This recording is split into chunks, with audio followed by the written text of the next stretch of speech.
Salut, c'est Max, bienvenue sur la chaîne. Alors aujourd'hui, je suis super content de te retrouver parce que nous sommes le premier week-end du mois de mars et donc ce qui veut dire que nous allons investir nos 250 euros dans une nouvelle entreprise. Donc rappelle-toi que chaque euro investi, c'est toujours un pas de plus vers la liberté financière. Donc dans un premier temps, on va vraiment regarder ensemble l'analyse fondamentale de la société que j'ai choisi d'acheter. Donc on regardera les indicateurs les plus importants pour te montrer pourquoi en fait c'est une entreprise de bonne qualité.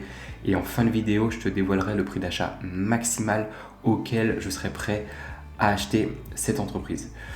Donc prépare ton sombrero parce qu'on va aller directement en Amérique latine et on va aller regarder l'entreprise Mercado Libre.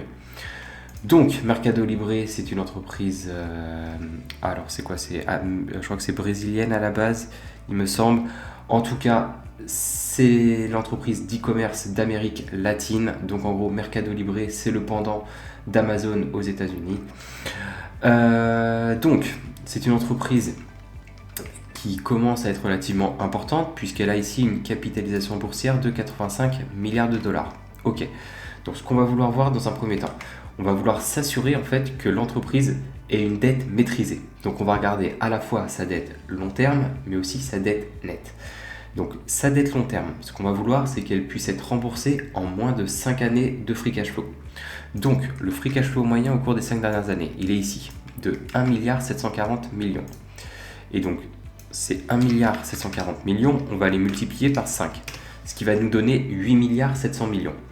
Donc on va vouloir que la dette long terme de l'entreprise soit inférieure à ces 8,7 milliard. Donc on va aller ici dans son bilan comptable. On va descendre directement dans sa dette long terme, qui est juste ici, et on est à 3,280 milliard. Donc on est en dessous de notre valeur cible, donc ce qui est un bon point. La dette long terme de cette entreprise est maîtrisée. Ensuite, ce qu'on va faire, c'est qu'on va vouloir savoir si sa dette nette est aussi maîtrisée. Donc sa dette nette, comment elle se calcule ? C'est très simple, c'est vous allez par exemple dans le bilan comptable de l'entreprise, vous allez prendre la dette totale, donc qui est ici, donc 14,58, donc 14 milliards 58, auquel on va enlever quoi ? Tous les actifs qui sont immédiatement mobilisables. Donc ce qui correspond en fait à ça. Donc à l'argent en banque, plus tous les actifs qu'elle peut vendre et récupérer en liquidité très rapidement. Donc on va enlever ces 3 milliards 75 et ça va nous donner ici 10 milliards 83. Donc ces 10 milliards 83, vous auriez pu aussi les calculer en faisant la différence entre la valeur d'entreprise qui est ici et la capitalisation boursière. Ok. Donc ces 10 milliards 83, on va les diviser toujours par le free cash flow moyen des 5 dernières années qui est de 1 milliard 740 millions. Donc on divise par 1,74 et ça va nous donner quoi ici ? Ça va nous donner 6,22. Ce qui veut dire que la dette nette de l'entreprise Mercado Libre peut être remboursée en un peu plus de 6 années de free cash flow moyen. Donc là, comme je vous le disais, nous ce qu'on aime bien, c'est que ça soit inférieur à 5 années. Là, on est légèrement au-dessus. Donc on ne va pas cocher cette métrique, mais il n'y a rien de bien inquiétant. Surtout que si vous vous focalisez sur le free cash flow de cette année, qui est de 4,63 milliards, là pour le coup, si on faisait 10,83 divisé par 4,63 milliards, là on n'est plus qu'à un peu plus de 2 années de free cash flow. Donc vu que c'est une entreprise grandissante, Mercado Libre, entre guillemets, c'est normal que la dette ne semble pas forcément maîtrisée pour l'instant. Mais comme on peut le voir ici, rien de bien inquiétant. Ensuite, on va vouloir que les personnes qui sont à la tête de l'entreprise utilisent à bon escient l'argent en fait qu'elles possèdent. Donc on va regarder les 3 indicateurs qu'on fait d'habitude, qui sont le ROA ici, le retour sur les actifs, le ROE, retour sur les capitaux propres, et le ROIC sur le retour sur les capitaux investis. Le ROIC en gros c'est plus ou moins comme le ROE, sauf qu'on prend en compte aussi l'argent qui est issu de la dette. Et ce qu'on va vouloir, c'est que toutes ces métriques soient d'au minimum 12%. Comme on peut le voir ici, c'est le cas pour le ROE et le ROIC.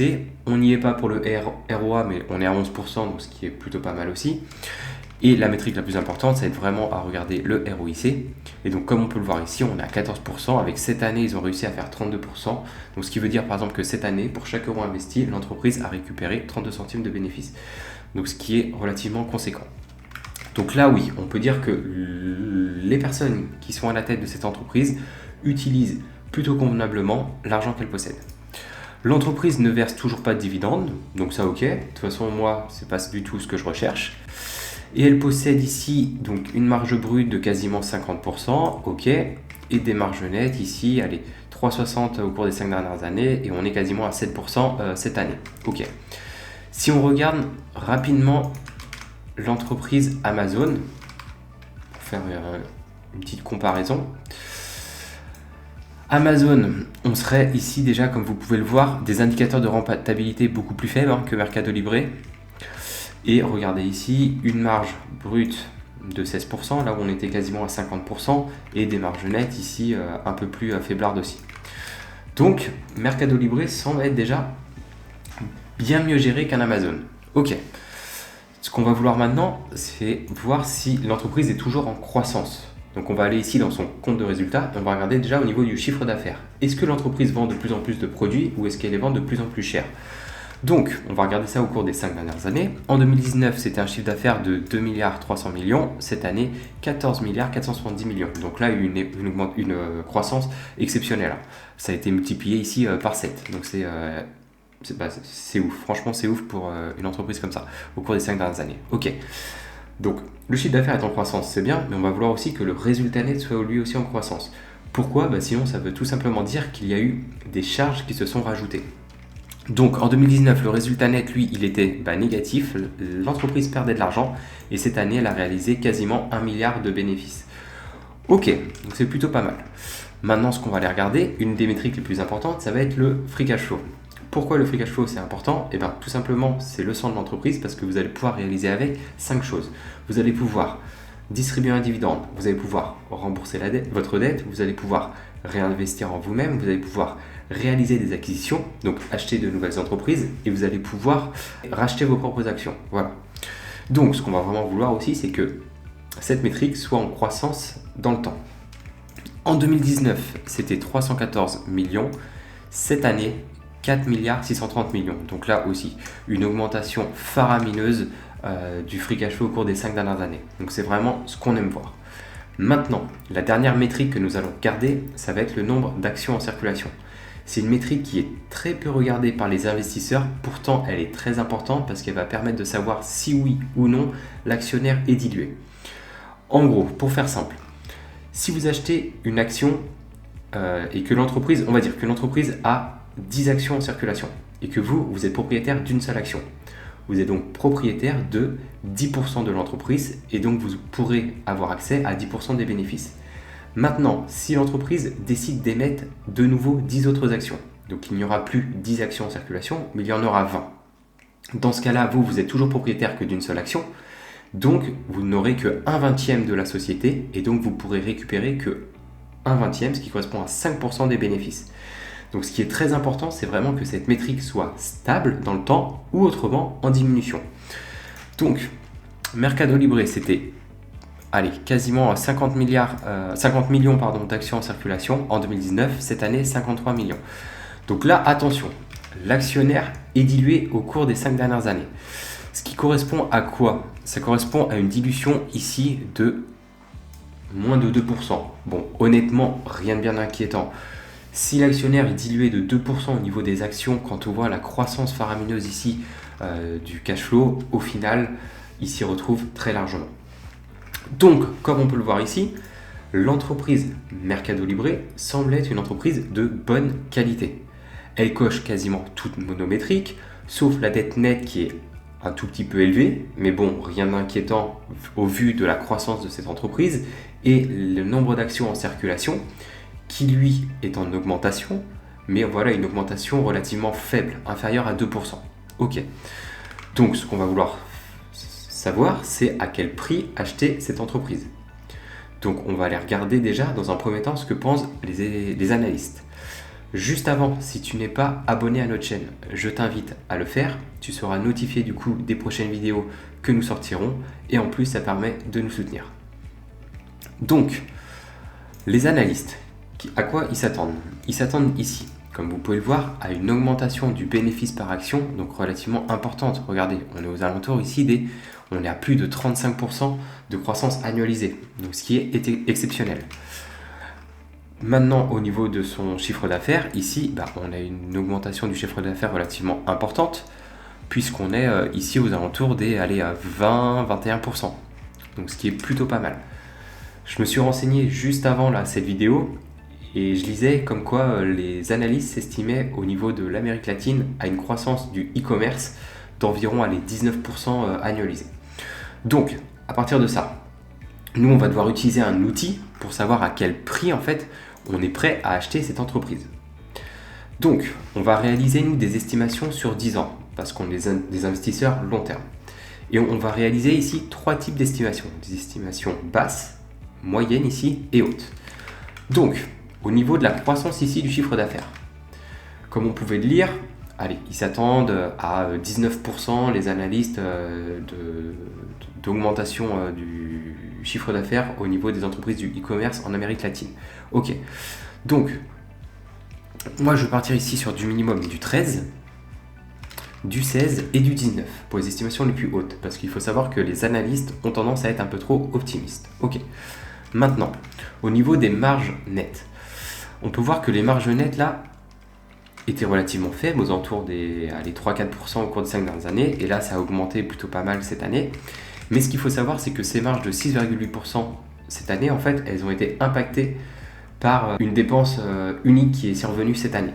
Donc, honnêtement, les marges nettes de cette entreprise auraient dû être bien supérieures, probablement, je crois, autour des, à peu près, ils estimaient, je crois, 10 à 11%. Ok. Donc, moi, je vais mettre au minimum ici du 10% du coup. Vu que c'est une entreprise en croissance et qui augmente ses marges d'année en année, je vais être un peu plus optimiste pour les estimations moyennes et hautes et on va mettre du 15 et du 20. Maintenant, sur les marges sur free cash flow, comme on peut le voir ici, c'est des marges relativement bien plus importantes que les marges nettes. Donc, c'est vraiment ce qu'on aime voir. Donc, moi, pour le coup, je vais partir minimum ici sur du 20, 25 et 30. Ok. Maintenant, sur le PER et le PCF. C'est le PER et le PCF qu'on pense que l'entreprise aura dans 10 ans. Et donc, il faut savoir qu'un indice, par exemple, comme le S&P 500, c'est un PER moyen de 15. Et donc, nous, on va pouvoir ajuster cette métrique en fonction de 2 indicateurs. Le premier, c'est est-ce qu'il y a une forte croissance du chiffre d'affaires ? Là, honnêtement, une croissance entre 10 à 20%, c'est relativement conséquent. Donc là, oui, on peut dire que c'est coché. Le deuxième, c'est est-ce qu'il y a un fort retour sur les capitaux investis ? Comme on peut le voir ici, un retour sur les capitaux investis de, on va dire 15-16%, on ne va pas compter cette année, mais 15-16%, c'est relativement important. Donc, à mon sens, l'entreprise Mercado Libre mérite ce qu'on appelle un premium. Moi, personnellement, je vais donner minimum ici du 18, 20, 22. Pareil sur le PCF. Et maintenant, sur les marges que je souhaite. Comme c'est une entreprise relativement jeune, on va dire, je vais demander des marges un peu plus importantes. Donc moi personnellement, je vais demander minimum ici du 12, 14 et 16. Ok. On va analyser tout ça et ça nous donne quoi ? Ça va nous donner en fait ces chiffres. En gros, si vous pensez par exemple que les estimations hautes se réaliseront, celles-ci, et que vous souhaitiez réaliser un rendement de 16% par an, alors vous pourriez acheter l'entreprise, je vais juste descendre un peu, voilà, vous pourriez acheter l'entreprise entre 2000 et 3000 dollars.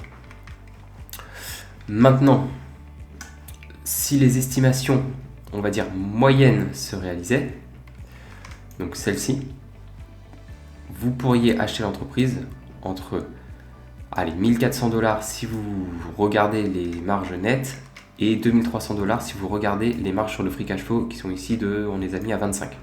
Ok.